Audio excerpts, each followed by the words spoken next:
Hello. So inside of this palette, I have something very exciting.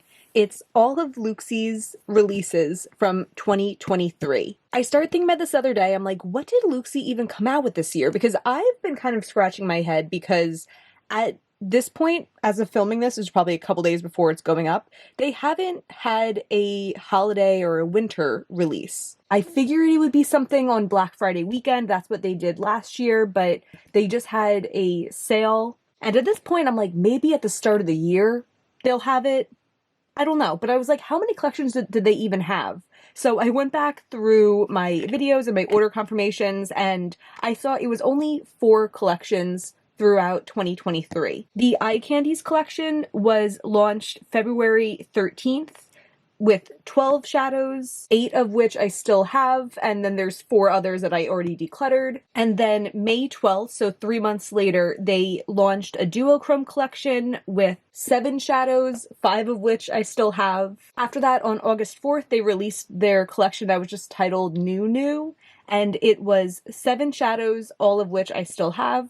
And then most recently, September 1st, which was less than a month after this one, they released the Fall Edit Grunge Edition collection, 9 shadows, all of which I have here. So I thought it would be fun to revisit the collections, to see them all at once, to talk about what I've already gotten rid of, and kind of my overall impression of Looxi's 2023 releases. So I want to start talking about this collection from February. It's interesting that it was the biggest collection, but I only kept 2/3 of it. But the 2/3 I kept are beautiful, and a bunch of the ones I got rid of are beautiful also. So I'll just say there's 4 I got rid of: Blue Raz, Cookies and Cream, Gummy, and Chocolate Cherry. The only one of those 4 that I actually think is like a bad shadow is Gummy. That one was an orange with very little texture to it. It wasn't an inspiring color or shift.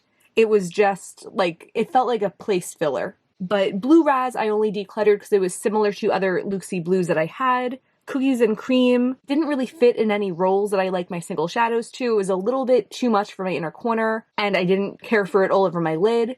Chocolate Cherry does give me a little bit of like a little pang of like, what if I still had that? It was a really pretty brownish color, but I got rid of it because it just didn't have enough shimmer to it. When I put it on my lid, I wanted a little bit more, but since earlier in the year, I have been wearing shadows that are less shimmery at times, and I wonder if like today I would like it more than I liked it, 4 months ago or 5 months ago, however long I decluttered it ago. Still in the collection, I have Jawbreaker, Red Hot, Lemonhead, Jelly Bean, Sour Watermelon, Saltwater Taffy, Now and Maybe Later, and Licorice Lace. The entire collection swatched out, and it's so pretty.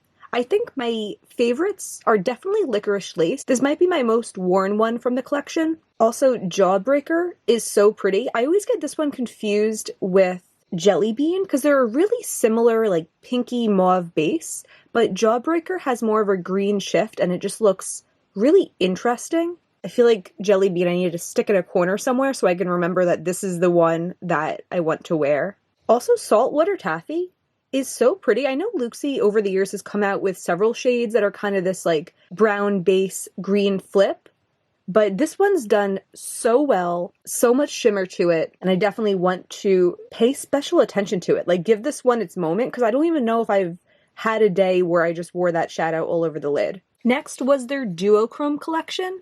Feels, Big Bang, Nightfall, Splash, Jaded. So these are the 5 I still have from the collection. Let me quickly tell you about the 2 that I decluttered. One of them is Hunky Dory, which they've released a couple really similar iterations of the shade over the past year or two. Later on, we'll talk about one that is similar but a little bit better than it. But I found Hunky Dory very uninspiring and decluttered it. Also, Fruit Punch. It was a hot pink with that same kind of gummy formula that some of their bad shadows sometimes are, like a really textured, chunky, like in a bad way type of metallic. But the 5 I kept are all really nice formulas, all really similar to each other also. And I think Splash and Big Bang are some of the most unique shadows that they've come out with in a while. Because they've released so many collections, or maybe it's not even because they release so many collections, because other brands release a lot of collections too. I don't know. I was just going to say, though, they do tend to dupe themselves, or at least near dupe themselves. A lot of blues and greens they come out with specifically, I always feel like have big overlap to other shadows they've already had. But the Shadow Splash, I've only ever seen something similar in Terra Moon's Enceladus. I must admit, I do often reach for Enceladus over this Looxi one. It just has like a little bit more pow to it, but I really respect Splash. And I'd say if you're not going to dole out Terra Moon's prices, or Looxi's more accessible to you, this is a beautiful alternative. Or if it's a shadow that you just don't know if you'll like it on you, it's a little bit of a risk. Looxi can be great to experiment with. Big Bang is a really pretty duochrome. It has a light shimmer to it that shifts to like a medium pink, and then it also has this copper base. A really interesting shadow that I've been enjoying wearing. The other 3 I like, but I don't find myself reaching for. When it comes to these 2 in particular, I don't tend to wear like mid or deep toned blues or greens on a daily basis, and there's other ones I have in my collection that I would choose over them. And the purple is pretty, but yeah, when it comes to purples too, I feel like Lunar Lavender comes to mind. Royalty from Cleona comes to mind. This isn't like top of my list, but I do think it's a really nice shade. Okay, the next collection is this new collection from August. The first shade is Groovy Baby, maybe the most controversial shade. I know I ranked this one quite high.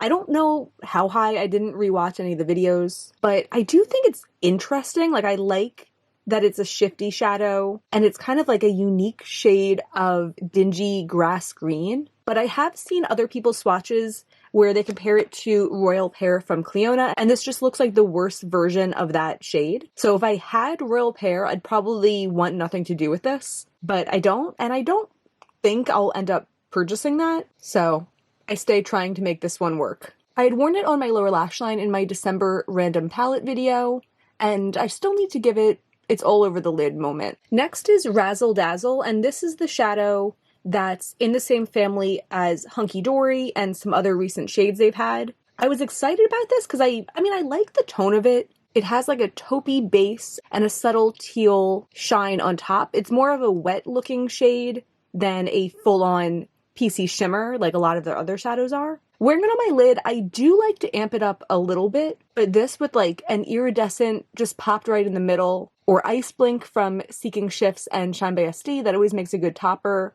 is a pretty like interesting neutral look. Shimmy is such a gorgeous yellow. This is a softer shadow than other ones that they have. I don't know how to describe it. Like a lot of their other shadows are very dimethicone-y. If you know what that means, it feels like it has like silicone in it. This shadow picks up with texture, but it just feels so silky on your finger. But it's such a pretty shadow. Looxi hasn't come out with that many yellows, so this was fun to see. And it's so well done. I love the light shimmer, and it shifts to pink and a pretty like sun yellow base. The next shadow is Honeydew. I just picked up some of this on my nail. A pretty neutral shadow. I don't have any complaints with this other than I probably just have other Looxi shadows that are similar that I like more. This Saltwater Taffy from the earlier collection, I would probably choose over this one. But no complaints formula-wise. Has a lot of gold sparkle over a brown base. Glitz and Ritz has got to be one of their prettiest shadows of the year.